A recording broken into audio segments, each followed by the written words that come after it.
Welcome. In this video, I'll show you how to clear cache on your Google Chrome. All right, so first up, go ahead and find Google Chrome, open it up. And then once done, you can go ahead and click on the three dots right here at the top right. And then just go ahead over to settings.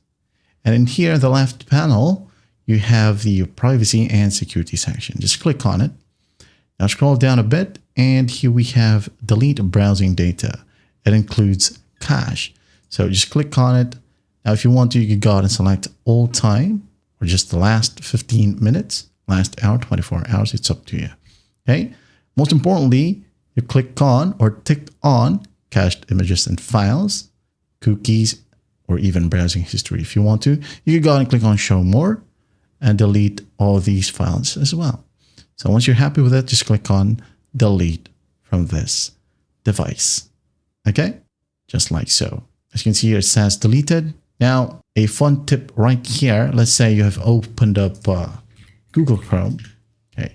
You can just press Control-Shift+Delete. And as you can see, the same window appears. You can delete your cache quickly by this way. And that is how you clear cache on Google Chrome. I hope this video helps, and I'll see you in the next one.